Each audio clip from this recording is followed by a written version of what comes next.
right, Lance Leader. We are here. We need to be there. Bring up probe data. These facilities guard the bridge which we consider our best route across the river. Freeze data. This, my friends, is an annihilator.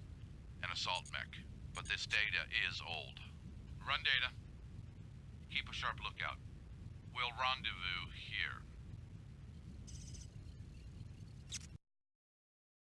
Operation points are set as shown. You have to tell us when it's safe to move. We'll wait for your call. Dominic Payne is going to be waiting for us, so we don't have much time. We'll move through the valley on your orders and rendezvous here. We estimate that fixed emplacements cover this area. Expect much heavier mech resistance. They know we're here. Alright, let's go ahead and get the salvage out of the way. Welcome everybody to Wheel Trouble's Let's Play MechWarrior 3. This is Operation 1 Mission 3, the third episode in the series, and we're just taking all of the salvage from the last round really quick.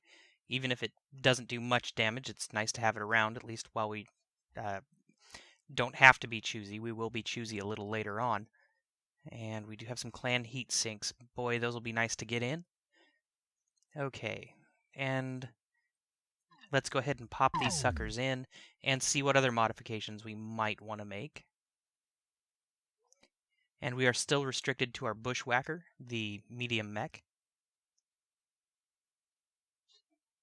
Much nicer paint job, isn't it?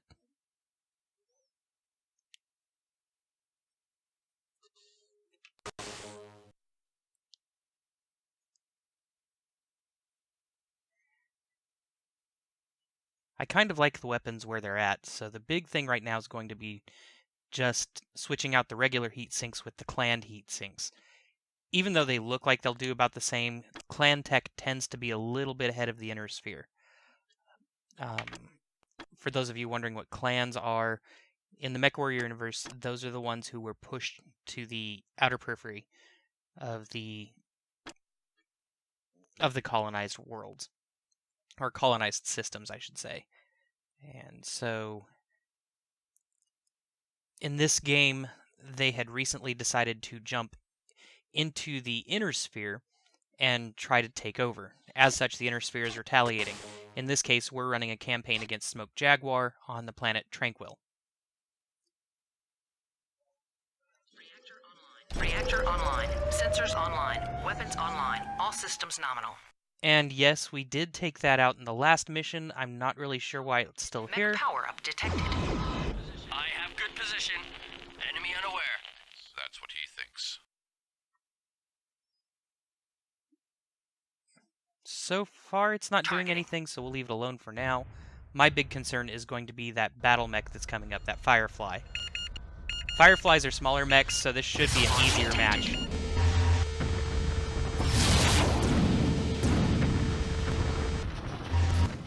Alright. Okay, apparently that turret is still active on the side, so we'll need to take that out. It's doing more damage to us than that Firefly is. And I think we scared off the Firefly. Yep, okay. My missiles aren't doing any good. They're just hitting the side of the hill here. Is it coming back? Nope, okay. Alright, we're gonna have to move into a better firing position. Waiting for rendezvous coordinates. And right now we're just going to see what we can do to set up that mobile field base. Targeting.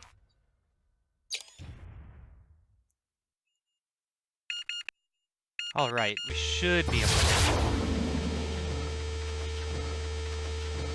We have arrived and are ready to deploy.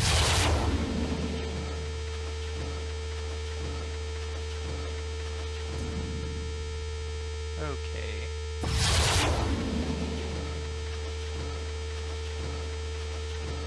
Small targets. This is why I'm glad for tracking.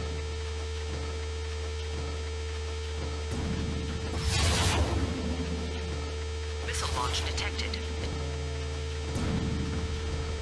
Is it the planner we're shooting? Yes. Okay. And they all impacted in the dirt.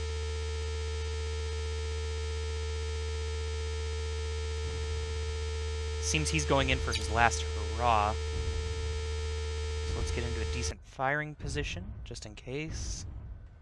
So we can take him out quickly, and then we're going to take care of this stupid turret so that we can get our mobile field base up and over this hill here.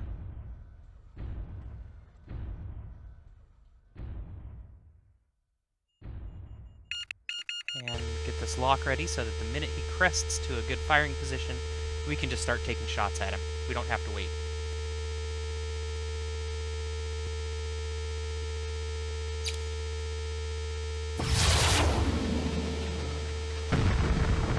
Okay, got a small hit. Impacting in the dirt's never fun to get limited ammo. And there he goes.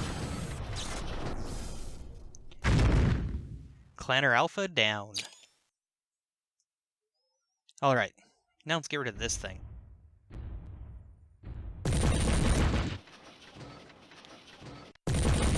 And this'll take a little while.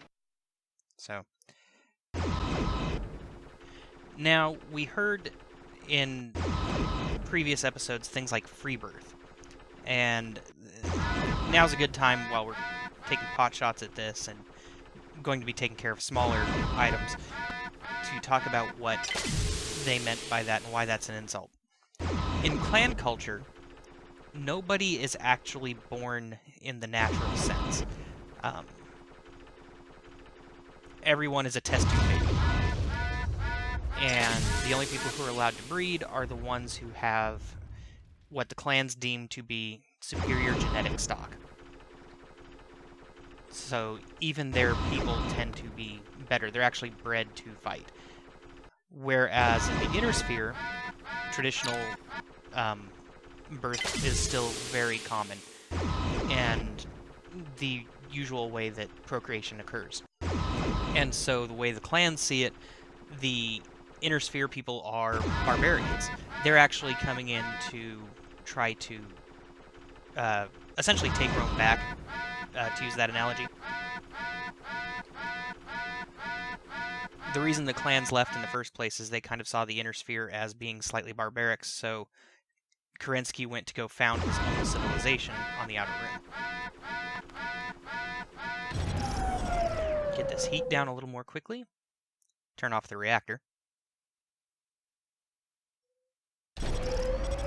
And in clan society, the test tube babies that come around, they're usually done in groups, and so those are... their brothers and sisters are known as sibkins. The groups are actually called sibkos, which I'm assuming is short for sibling collective. The real irony in this is that the clans, in their speech, refuse to use contractions. They will speak very proper at all times, but they have all sorts of contractions for everything else. You'll hear things like queen egg, which is query, I expect the negative response, or quiaf, which is query the affirmative, so I'm expecting a yes answer out of this. And obviously af and neg for yes and no. Sibkos. And the clans have their entire social structure as well that's very unique. Not to say the inner sphere is not unique too. The way it wound up working is a lot of people went with, kind of like we see now, where countries tend to congregate together when they expatriate. Like, you'll have Irish towns in America, or you'll have the Oriental towns, which unfortunately all get known as Chinatown, but we won't go there. They kind of did the same thing in space. And the clans first picked on the Europeans, in particular houses Steiner and Davion. And in this game, going up against Smoke Jaguar, I'm going to have to check the lore again, but I'm pretty sure we are going in as part of House Davion. There are minor houses and things like that as well. Just think of the houses as very large intergalactic states that make up the inner sphere. The inner sphere is always in turmoil. Sometimes they're at peace with each other, sometimes they're unified, sometimes they're not. Again, Sarna is a wonderful reference, and that just goes to show how much lore there is for this universe. We've almost taken care of these bulldogs and APCs.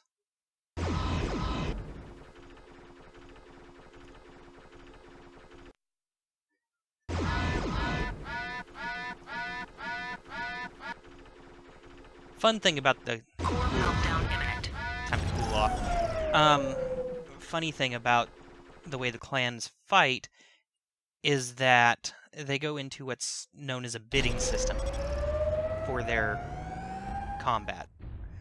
And so, let's say... And it's not just combat, it's promotions and all sorts of things. But let's say in particular that you are fighting over a piece of land. Then the person who wants the land would make a bid saying, you know, I'm going to fight you for this and I'm going to bring in a star, which is 5 mechs. Okay. Then the other guy can bid, he can bid lower or whatever. Lowest bid wins, and you basically meet on like terms. So there's a very rigid code of conduct that goes on. Sometimes restricting the weapons, things of that nature. It's very egotistical in a lot of ways. So in this case, let's say when the clans go in to invade the inner sphere, we're doing the opposite right now. We're actually invading a clan, so we don't play by their rules. But let's say when a clan is invading, let's say they want to invade Earth. For those of you not familiar with the universe, Earth would be the hardest thing to invade, but we're just going to say that for now. So, as the clans are coming to invade Earth, and they're setting up and they're planning, one general would go, okay, I'm going to bid 4 trinaries, which is 15 mechs for the trinary, and 4 of those trinaries. So, quite a few mechs going in, and then the next person will go, well, you're doing it with 4, well, I can do it with 3.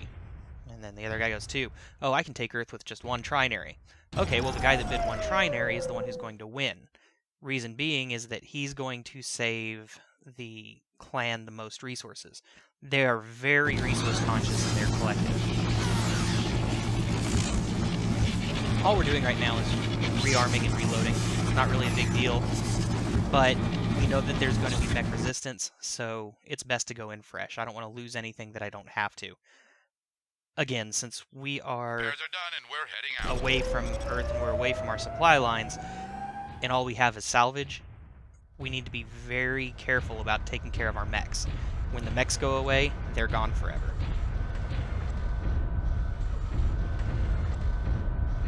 Waiting for rendezvous coordinates.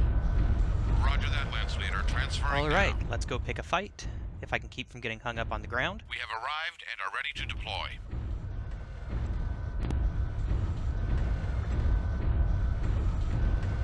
And for those wondering, yes, the Bushwhacker is an inner sphere mech.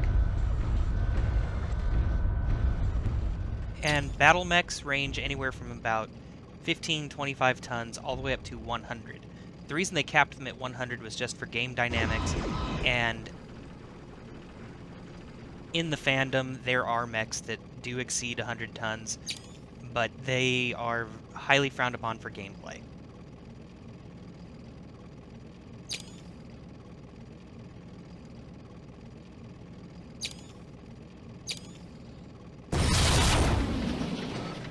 Just seeing what we can hit with this.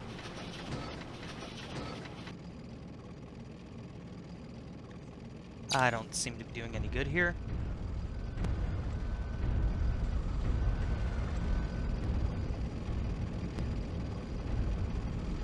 Mech power Aha. detected. Targeting. Commander Freya, you are dealing with this situation. Quinnig. Of course. And we've got a little Strider coming Pulling along. warriors from the plains. We will cut this retreat. Have I mentioned how ugly I think these are?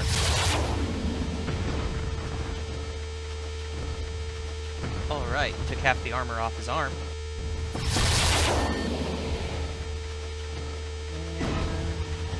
And there's some good torso hit.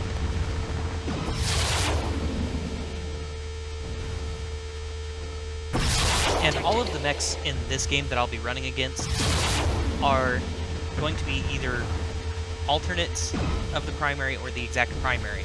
And if you want to look up the armaments that they're carrying, you can always look that up on sarna.net. Those were traditionally used for gameplay, for the tabletop. Now, when playing against people, they can customize them however they want. The fun thing about this is there's two types of engines. There's the standard, which sits in your center torso, and then there's the XL, which takes up center, left, and right torso. The XL is lighter, more efficient, so you can get at higher speed with less weight, but it takes up critical spaces, and let's see if we can hit the cockpit with this. Headshot. One more, come on. And he moved. Anyway, where was I? Oh, yeah. The XL engines, because they exceed into the sides of the mech, and it's essentially a nuclear reactor, when that reactor is breached on the side torsos, it will blow up the mech. So even though it's faster, it's more fragile. So there's a lot of strategy that goes into building your mech. There's always trade-offs. Everything has a counterbalance. It's really neat.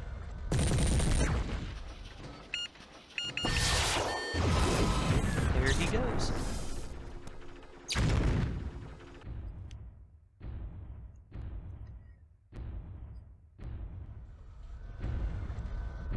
What? Okay, disengaging.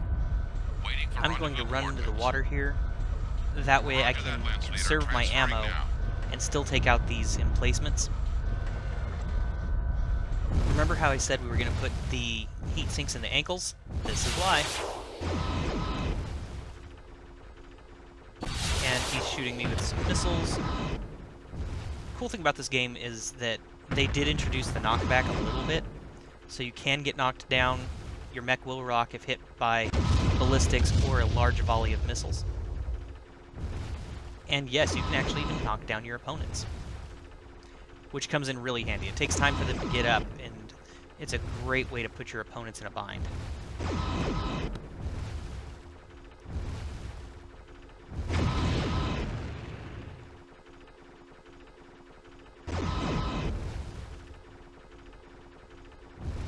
Okay, another building down. And we need to take out this plaza. Now that those emplacements are down, though, we should be able to bring that mech, the mobile field bases around.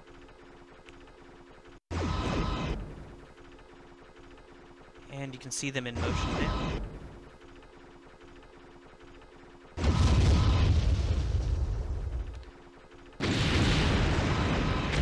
One portion of the structure down. Let's take out another leg. Notice how much cooler my mech's running? We would have been in the red a long time ago. It's amazing where proper placement of those heat sinks helps out.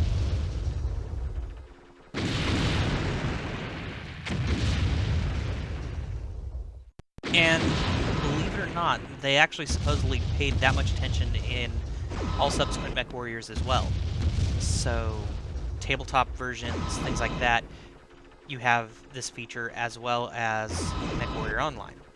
MechWarrior 5's coming out. I'm interested to see if they keep that trend going.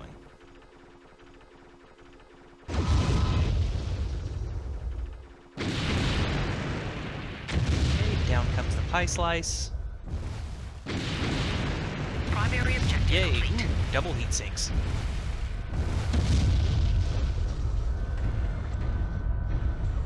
Doubles dissipate twice the heat, so obviously a better heat sink. We have arrived and are ready to deploy.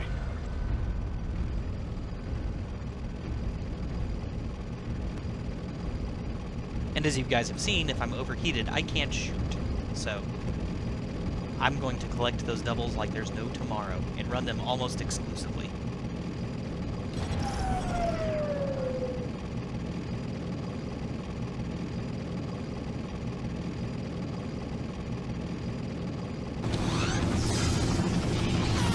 Sadly, in the future MechWarrior games, they pretty much do away with the mobile field bases. A lot of people felt they were kind of cheating, even though they are part of the lore. Your mech is fixed. Moving out. But there is something to be said. There's no way you could actually completely rearm and refit the mech in the span of a quick NASCAR pit stop. But in future MechWarriors, they introduced different armor types. MechWarrior 4 was really neat. You had armor that would do well against laser weapons, but really stink against ballistics. You had the traditional armor, like we're running now, and you also had ones that would do ballistics really well, but then sucked against lasers. So they kept that trade-off dynamic, but gave you options. Again, you could customize your mech for the role you wanted to fill. And that's part of what makes this game so fun. It's not like Master Chief, where it's, oh, I've got, 5 to 10 guns to choose from, but everything else is essentially the same, other than paint schemes. In this game, that mech is very much a reflection of the pilot's preference.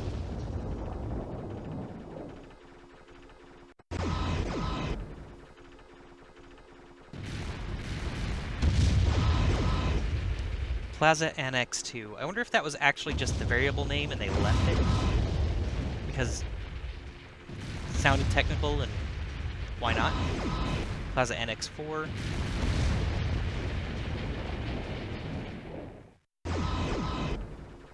It is kind of fun to analyze these just so you can kind of guesstimate how you would do it if you were programming.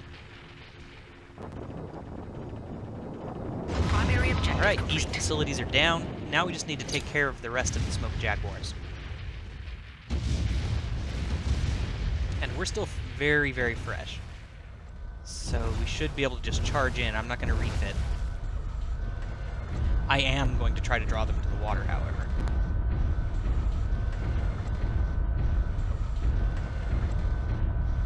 Targeting. What was that mech? Oh, this guy's got to go. That's going to hurt.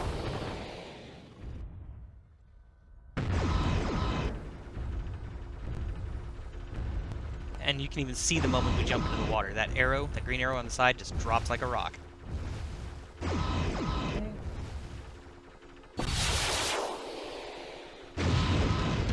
Ouch. Okay. Take out these bulldogs. It's nice of them to sit on the beach for me. I don't even have to get out of the pool. And we've got the mech running over the ridge, so I want to take care of these bulldogs quick if I can. If not, I'm going to leave them be and go for that mech. That mech will do far more damage to me. Don't get me wrong, the bulldogs are annoying too, but nowhere near as bad. Let us see how good this is. Okay, that should take care of that bulldog. Ooh, another bushwhacker. Targeting. Or no? Yeah, okay, bushwhacker. So good spare parts for this mech.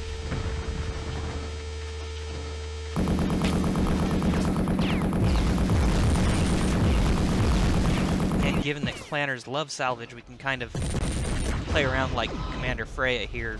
Probably lifted that off of a pilot that she killed during a raid to the Inner Sphere. That is kind of how the clans work. They do, while the clan does get the trophies, usually the person who takes it gets that trophy out of respect. It's not a given, but it does happen.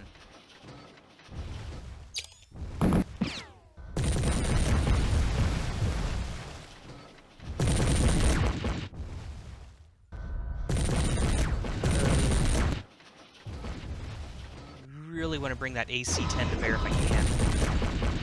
Sadly, I keep missing, though. See if I lead it right. Now, alright, there goes an arm. Again, you can see, based on the damage, I took out the side torso to take the arm off, because the arm had nowhere else to sit. And he's still able to move around, so running a standard engine. We are too.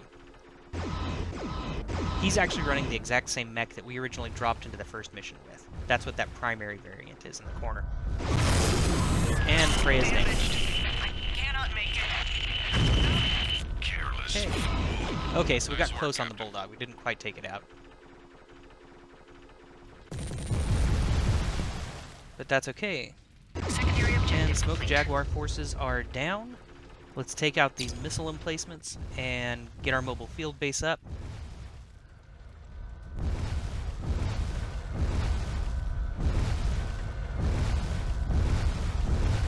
Waiting for rendezvous coordinates. Because unfortunately, this is one of those missions that doesn't end until the mobile field base catches up. They said that in the initial Lance Leader, objectives. transferring now. Okay. These go down fairly quickly, though. There's one.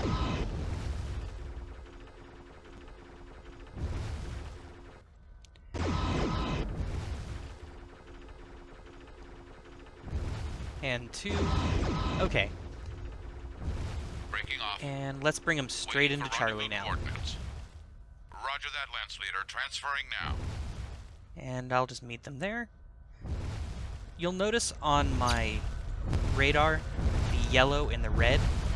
Yellow will start giving me a warning. When I go into the red, that is out of bounds. If I'm out of bounds too long, I instantly fail the mission. Op point Charlie reached. And they were talking about how we're going to meet... Yeah, see, escort mobile field base. They were talking about how we were going to meet a fellow lance mate, or wasn't supposed to be a lance mate, but wound up being a lance mate because of attrition, here on this next objective. So we're going to make a friend. But that'll come up in the next episode, and we can see the mobile field base is slowly winding its way towards us. In the distance, just to my left, give you guys a little sneak peek, those are greenhouses. We're actually invading a mech production plant. So the salvage there should be really good, but because it's a production plant, we should expect things to be fairly heavily guarded. This should be a tough fight. Of course, this is only the 4th mission, but that's what our intel is telling us. What is taking those guys? Oh, there we go. You can see them on the horizon. In this game, if you start shooting on friendlies, they do shoot back. Mobile field bases have no weapons, so they are pretty defenseless. They're not even good turtles. They have very little armor. Which is why you'll notice throughout this game, I try to keep them as far in the backfield as I can, but as close as I can to keep me still supported as well, so that these don't take too long. Mission successful. And that's it. Saw Captain Fury. The enemy is advancing on your position.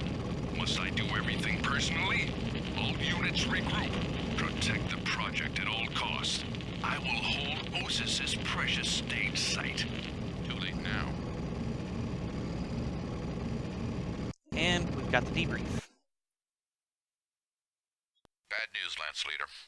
The mechs sent to destroy the dam were eliminated after they succeeded in their mission. However, a field operative discovered a previously unknown underground site. The forces to the north are stalled in their attempt to rendezvous with us. Galaxy Commander Corbett is apparently leading a frontline trinary against them. That's all we have for now. Alright, that's it for this mission. Wheel Trouble out.